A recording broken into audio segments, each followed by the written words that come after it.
Geraha Ayu Paksa. Jadi latar belakangnya itu ada permasalahan buruh migran masih menjadi isu yang kompleks di Indonesia. Banyak pekerja migran yang mengalami pelanggaran hak-hak dasar mereka, mulai dari gajian tidak dibayarkan, jam kerja yang melebihi batas wajar, hingga tidak adanya perlindungan hukum yang layak. Kasus PT Geraha Ayu Paksa mencerminkan bagaimana lemahnya sistem perekrutan dan pengawasan terhadap tenaga kerja migran. Dengan banyaknya pekerja yang diberangkatkan tanpa perlindungan memadai, kondisi ini membuka ruang bagi eksploitasi dan pelanggaran HAM. Kronologi kasus. Kasus ini berawal dari investigasi Komnas HAM terhadap PT Geraha Ayu Paksa yang diduga menyalurkan tenaga kerja Indonesia ke luar negeri secara ilegal. Perusahaan ini diketahui tidak memberikan pelatihan yang layak dan tidak melengkapi pekerja dengan dokumentasi yang resmi. Akibatnya, banyak dari buruh migran tersebut yang mengalami kesulitan hukum dan masalah kesejahteraan di negara tujuan. Komnas HAM pun mencatat bahwa perusahaan tersebut telah melakukan pelanggaran terhadap Undang-Undang Ketenagakerjaan dan HAM. Permasalahan utama dalam kasus ini meliputi tidak adanya kontrak kerja yang jelas, tidak transparannya proses rekrutan, namun serta lemahnya pengawasan pemerintah terhadap perusahaan penyalur tenaga kerja. Selain itu, tidak adanya sistem pelaporan yang efektif juga membuat pelanggaran terhadap pekerja sulit terungkap.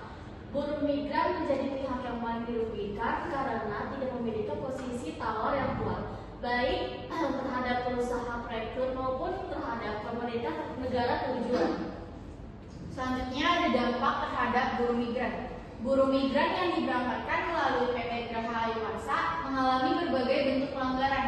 Mereka bekerja dalam kondisi buruk dengan upah yang rendah bahkan tidak dibayarkan. Selain itu, mereka juga tidak mendapatkan akses ke layanan kesehatan maupun perlindungan hukum. Beberapa bahkan menjadi korban kekerasan dan pelecehan di tempat kerja. Hal ini menunjukkan kegagalan negara dalam melindungi warga negaranya yang bekerja di luar negeri. Selanjutnya analisis hukum. Secara hukum, tindakan PT Geraha Ayu Paksa melanggar berbagai peraturan ketenagakerjaan Indonesia, termasuk Undang-Undang Nomor 18 Tahun 2017 tentang perlindungan pekerja migran Indonesia.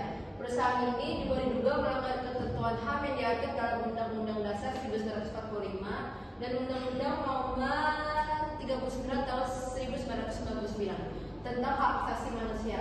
Dari sudut pandang hukum internasional, kasus ini juga bisa dikaitkan dengan pelanggaran konvensi ILO yang telah diratifikasikan di Indonesia.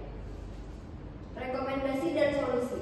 Pemerintah perlu memperkuat pengawasan terhadap perusahaan perekrutan tenaga kerja dengan sistem audit berkala. Selain itu, perlu ada pendampingan hukum yang kuat bagi buruh migran sejak proses perekrutan. Edukasi mengenai hak-hak pekerja migran juga harus ditingkatkan. Sanksi tegas terhadap perusahaan yang melanggar wajib diterapkan untuk memberi efek jerah. Terakhir, kolaborasi antara lembaga pemerintah dan LSM perlu diperkuat untuk menjamin perlindungan maksimal bagi buruh migran.